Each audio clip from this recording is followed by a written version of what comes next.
अस्सलाम वालेकुम। उम्मीद है आप सब खैरियत से होंगे। आज 6 नवंबर 2024 है और आज की हमारी प्रेजेंटेशन सैफ पावर के हवाले से इस पे जाने से पहले पहले मार्केट की बात करें। आज मार्केट 282 पॉइंट नेगेटिव जैसा भी क्लोज हुई है और हम देखे जाएं तो मार्केट में आज भी थोड़े छोटे छोटे शेयर्स काफ़ी ज़्यादा चले और करेक्शन भी काफ़ी ज़्यादा छोटे छोटे शेयर्स में डिप मारी काफ़ी ज़्यादा आई। एक्सपेक्टेशन ये है कि मार्केट अभी 282 पॉइंट नेगेटिव हुई है, एट सम पॉइंट काफी नीचे भी गई थी, फिर इसके बाद वापस ऊपर आ गई। तो इसकी विच इंडिकेट कि मार्केट ऑल्दो इलेक्शन की यूएस इलेक्शन की वजह से डेफिनेटली पूरी दुनिया में इम्पैक्ट पड़ेगा। तो मुझे लगता है पाकिस्तान मार्केट में बायर्स अभी भी इतने ज्यादा हैं कि उसका इम्पैक्ट ऐसा चाह नहीं रहा, लेकिन surely in the near future हम इसका इम्पैक्ट देखेंगे। अभी यूएस मार्केट खुलने में टाइम है तो हम इसका सबसे पहला इम्पैक्ट वहां नजर आएगा। यूएस इलेक्शन में आई थिंक डोनाल्ड ट्रम्प अभी तक लीड कर रहा है, तो उसकी जैसे वो आएगा, एक्सपेक्टेशन ये है पूरी दुनिया में इसका थोड़े टाइम के लिए टेम्परी एक डाउनफॉल डाउनफॉल तो नहीं बोलूंगा, कुछ कुछ वीक्स के लिए करेक्शन आ सकती है मार्केट में, लेकिन इवेंचुअली ऊपर ही है। पाकिस्तान मार्केट भी इवेंचुअली ऊपर ही है, तो हमें उस पर फोकस रखना चाहिए। तो इस दौरान हमें हर वो शेयर उठाने चाहिए, हर वो शेयर का डिप को फायदा उठाना चाहिए जो स्ट्रांग है, लॉन्ग टर्म के शेयर है जिसपे हमारी खुद की रिसर्च है। छोटे और टेनी और पैनी स्टॉक से थोड़ा बहुत अवॉइड करना है, क्योंकि वो बहुत ज्यादा नुकसान भी दिए जा सकते हैं। कल मैंने एसएसडीसी पे वीडियो बनाई थी, मेरा व्यू ये था कि शॉर्ट टर्म में जा सकता है ऊपर। जाने की वजह ये थी कि इसके प्रॉफिट काफी, सॉरी प्रॉफिट तो नहीं, इसके लॉस इंप्रूव है। हिस्टोरिकली इसके लॉस बहुत ज्यादा थे, अब इसके लॉस कम हो गए, विच शोज के इसके ऑपरेशंस बहुत अच्छे हैं, तो इस वजह से ये ऊपर जा रहा है। लॉन्ग टर्म के लिए मैंने इसको सजेस्ट नहीं किया था बाय करने के, because of significant government involvement in its balances, तो इसको अवॉइड करें। सैफ पावर पे चलते हैं। सैफ पावर आज 12 रुपये 16 पैसे पे था, सॉरी 12 रुपये 14 पैसे पे क्लोज हुआ। इस पे पूरी फ्लैश प्रेजेंटेशन मैंने हिस्टोरिक हिस्ट्री में बनाई थी, पहले बनाई थी। अब मैं इंशाल्लाह वही प्रेजेंटेशन यूज करता हुआ आता हूँ इस पे। सैफ पावर पे पहले बात तो प्रेजेंटेशन बनाने मकसद एक दो सब्सक्राइबर की रिक्वेस्ट है कि इसको बनाया जाए और उस पर जिक्र किया जाए कि आए इस पे इन्वेस्टेबल बिजनेस है नहीं है, काफी नीचे आया हुआ है, तो उस पर भी इंशाल्लाह जिक्र करते हैं। सबसे पहले बात करें प्रेजेंटेशन स्टार्ट करने से पहले, अगर आपने चैनल को लाइक एंड सब्सक्राइब नहीं किया तो लाइक एंड सब्सक्राइब कर लें, इंशाल्लाह मज़ीद इंफॉर्मेटिव वीडियोस आती रहेंगी। हमारे एजेंडा की बात करें, आज एजेंडा में बैकग्राउंड होगा, वो स्ट्रीमलाइन एजेंडा है, कोई चेंज नहीं है। बैकग्राउंड है, न्यूज़ एंड अनाउंसमेंट है, फाइनेंशियल पोजीशन पे डिस्कशन होगा, डिविडेंड पे डिस्कशन होगा, प्राइस एक्शन होगा, मतलब आईएएस की प्राइस क्या है और क्या होना चाहिए। बैकग्राउंड की बात करें, मैंने इसकी थोड़ी सी इसकी कंपनी की बैकग्राउंड इसकी वेबसाइट से उठाई है, जिसमें ये जिक्र ये है कि Saif power, Saif holding limited इसकी पेरेंट है, और वो इसका हेडक्वार्टर इस्लामाबाद में, और इसके ग्रुप की इन्वॉल्वमेंट पावर टेक्सटाइल में, पावर जनरेशन में, अंडर सी केबल, मतलब जो केबल इंटरनेट केबल्स वगैरह सी के अंडर चलती हैं, वो उसमें इन्वेस्टमेंट है, रियल एस्टेट में और थोड़ी बहुत हेल्थ केयर एंड आईटी में भी। सेफ पावर अगर बात करें, इस सेल्फ इस पे हमने काफी काफी लोगों ने बनाई है, तो ज्यादा बताने की जरूरत नहीं। मैंने खुद भी बनाई है डिटेल वीडियो, तो उसके मैं लिंक डाल दूंगा। सेफ पावर बेसिकली एक आईपीपी है, और एक एग्रीमेंट के थ्रू अपनी बिजली जो बनाती है या नहीं बनाती, तो उसके अगेंस्ट इसको कैपेसिटी पेमेंट मिल जाती है गवर्नमेंट की तरफ से। बिजली बनाए ना बनाए, बट बिजली का प्ले पावर प्लांट इसका अवेलेबल है, तो उसको कैपेसिटी पेमेंट मिलेगी। इसका कॉन्ट्रैक्ट इनिशियली 2010 में रीच साइन हुआ था, और सॉरी 2010 में कमेंस किया था, तो उसके बाद ही इसका कॉन्ट्रैक्ट साइन हुआ होगा। और इसका वैलिडिटी आई थिंक 2040 तक है, लेकिन अब इसकी कॉन्ट्रैक्ट एक्सपायरी मुझे कहीं वैलिड सोर्स से मिली नहीं। तो मैं एक दो जगह मैंने देखा वहाँ 2040 लिखा, तो आई विल टेक दैट।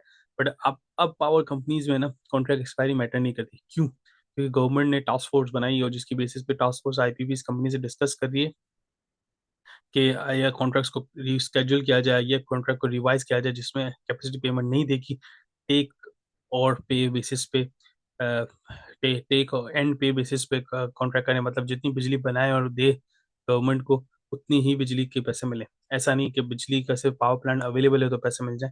तो इसका मतलब है थोड़ा चेंजेस हो रही है, तो इसका मतलब ये है कि जो एक्सपायरी डेट है वो ज़्यादा मैटर नहीं करती, कि गवर्नमेंट ने आज हपको का के साथ रीच आउट करके हपको का अर्ली टर्मिनेट करवाया, लाल पीरी का अर्ली टर्मिनेट हुआ, तो हो सकता है safe power could be next. फिर इसके बाद की कैपेसिटी की बात करें, बहुत छोटा पावर प्लांट है, 225 मेगावाट, बहुत छोटी मैं कहूंगा इसको। बाकी इसके बाद की न्यूज़ अनाउंसमेंट की बात करें, न्यूज़ अनाउंसमेंट इस शहर के हवाले से रिसेंटली कोई नहीं है, कोई इसके बाद नेगेटिव या पॉजिटिव न्यूज़ नहीं है। एक चीज़ लास्ट ईयर घूम रही थी इस मार्केट में कि इसने सैफ सीमेंट लिमिटेड की सब्सिडी उसने बेची, उसका पैसा आएगा। तो मैं देख रहा था इनके अकाउंट्स में मेंशन है कि इसका पैसा आ चुका है इस साल और इसके कैश में अवेलेबल है, जो कि मैं एक्सपेक्ट करता हूँ 1 अरब से नीचे था, ज़्यादा नहीं था उसका कैश। इसके जितने एक्सपेंसेस हैं ना सैफ पावर के, इस हिसाब से 1 अरब कोई ज़्यादा मैटर नहीं करता, खास तौर पर इनके जिसके जितने लोन्स हैं। 9 मंथ की परफॉर्मेंस इन्होंने पब्लिश की, 9 मंथ की परफॉर्मेंस में अगर देखें, 9 मंथ की परफॉर्मेंस ईपीएस वाइज इंप्रूव हुई है, लेकिन अगर इसको हम ये देखा जाए क्रॉस प्रॉफिट और revenue wise, operation wise, I feel like इसमें मसला है। अनफॉर्चुनेटली कंपनी ने कुछ इस तरह कमेंट नहीं किया हुआ कि इनके ग्रॉस प्रॉफिट क्यों कम हुए और इनके टर्नओवर क्यों कम हुआ, लेकिन कंपनी ने ये जरूर कमेंट किया लास्ट ईयर इसमें बहुत ज्यादा ओवरऑल कॉस्ट थी, जिसकी वजह से लास्ट ईयर के प्रॉफिट डाउन थे। और इस साल क्या पे, जो कि एक इनडायरेक्ट वे, बट मैं समझता हूँ कंपनी को जरूर कमेंट करना चाहिए था टर्नओवर इसका क्यों कम हुआ है इस साल, जो कि अगर इसकी कॉर्पोरेट प्रेजेंटेशन पे जाए जो उन्होंने पब्लिश की थी, और अकाउंट्स हैं, अनफॉर्चुनेट दोनों पे कुछ कमेंट नहीं किया हुआ। अकाउंट में भी उन्होंने यूं लिखा हुआ है कि इसकी प्रॉफिट यूं पिछले साल की कम थी क्योंकि ओवरऑल वो हुआ था मेजर ओवर, ये नहीं बताया कि इस साल का रेवेन्यू क्यों कम हुआ, विच इज अनफॉर्चुनेट, बताना चाहिए था मेरे हिसाब से। या ओ मे भी शायद मैं मिस आउट कर रहा हूँ, लेकिन मैंने थिंग्स को पढ़ा, मुझे नजर नहीं आया। इनकी कॉर्पोरेट प्रेजेंटेशन में भी इन्होंने यही बताया कि कंपनी के रेवेन्यू कम हुआ है, अ, लेकिन ये नहीं बताया कि कंपनी का प्रॉफिट इंप्रूव हुआ है। पिछले साल के बारे में कमेंट किया, इस साल के बारे में नहीं बताया, विच इज कंसर्निंग कि क्यों नहीं बताया। इसमें लिखा हुआ है कि as explain in early report of the company, मतलब कंपनी, ये इनकी कॉर्पोरेट प्रेजेंटेशन है। कॉर्पोरेट प्रेजेंटेशन क्या होता है, कॉर्पोरेट प्रेजेंटेशन इस साल की परफॉर्मेंस कैसी रही और आने वाले साल में क्या हो। तो इन्होंने इसमें भी इनके रेवेन्यू की नंबर क्यों डिक्रीज हुई इस पे नहीं बताया, जो कि एक एज अ मैनेजमेंट पॉइंट से क्वेश्चन है कि भाई इसका मकसद क्या है इस डॉक्यूमेंट का, जब आपने एक्सप्लेन ही नहीं किया। खैर प्रेजेंटेशन वापस चलते हैं। तो इस हिसाब से मुझे लगता है कि ये चीज़ बतानी चाहिए थी कि 17 अरब से 8 अरब की हो गया। बाकी फाइनेंस कॉस्ट इनकी कम हुई, जाहिर लगता है कि इन्होंने फाइनेंस कॉस्ट को, जो इनको सब्सिडी से पैसा है उससे लोन रिपे किया होगा, तो फाइनेंस कॉस्ट कम हुई, वरना कोई वजह नहीं। बाकी ऑब्वियसली फाइनेंस कॉस्ट से मैं बात बताऊं, 2.3 अरब अगर क्रॉस प्रॉफिट है, इसमें 1 अरब इसका फाइनेंस कॉस्ट लेके जाती है, which is a major point. मुझे लगता है इस पर कंपनी को काम करना चाहिए। अच्छा, फाइनेंस बैलेंस शीट की बात करें, बैलेंस शीट मुझे कोई इसकी अच्छी नहीं लगी, और I think give me alarming situation कि भाई बैलेंस शीट पे काम करना चाहिए कंपनी को। क्यों? इसकी बैलेंस शीट में 7.5 अरब का करंट शॉर्ट टर्म बोरिंग है, मतलब 7.5 अरब इसको 12 महीने के अंदर अंदर देने हैं। कहाँ से देगी? कैश है? देखते हैं। कैश भी नहीं है, 3 मिलियन है और 31 मिलियन की शॉर्ट टर्म इन्वेस्टमेंट है, दोनों को डिस्पोज कर दें तो 34 मिलियन से ज्यादा इसका कैश नहीं है। अब इसके लोग पूछते हैं मुझसे, भाई रिसीवेबल्स पे क्यों बात नहीं करते? भाई रिसीवेबल्स पे इसलिए बात नहीं करते, रिसीवेबल्स इनका रनिंग बैलेंस है, थोड़ा सा एलिमेंट इसका मतलब डिस्प्यूटेड बैलेंस भी है, ऐसा नहीं है जो बहुत लॉन्ग आउटस्टैंडिंग है। तो लेकिन रनिंग बैलेंस से एक बार पुराना क्लियर होता है, नई इनवॉइसेज जनरेट हो जाती है, और सो एंड सो ऑन। लेकिन अगर over current asset current liability की बात करें, करंट लाइबिलिटी 11.3 अरब है, और करंट एसेट भी किराए पर 3 बिलियन है। और करंट एसेट में 8.5 वो है जो रिसीवेबल्स में फंसे हुए, विच गिव मी इंडिकेटेड कि लिक्विडिटी चैलेंजेस हो सकते हैं इस कंपनी को। इस पे इन्होंने वैसे अपनी कॉर्पोरेट प्रेजेंटेशन में बात की कि इन्होंने नए लोन अप्रूव हो गए हैं, वो ले लिए। आई डोंट नो कितनी इस पे सदाकत है, लेकिन कंसर्निंग पॉइंट है बैलेंस शीट के पॉइंट से भी। डिविडेंड की मुझे इनकी कोई लेटेस्ट स्लाइड नजर मिली नहीं नेट पे, और मैं टाइम बचाने के लिए मैंने पुरानी स्लाइड को यूज किया कि 2022 तक इसके 85% डिविडेंड थे, 8.5 रुपए देते थे। 2023 में इसके डिविडेंड सिग्निफिकेंट बिकॉज ऑफ 2022 में इसके ऑब्वियसली 9.5 अरब पैसे मिले थे, तो इसलिए साढ़े इतना ज़्यादा डिविडेंड था। तो 23 में 42.9% था, और 2024 में, मतलब जो अभी तक जो 9 महीने हुए, इस पे 12.5% दिया है। हो सकता है आने वाले 3 लास्ट क्वार्टर और ईयर एंड के रिजल्ट पे कुछ ना कुछ दे दे, जो कि मार्च में एक्सपेक्टेड रिजल्ट अनाउंसमेंट।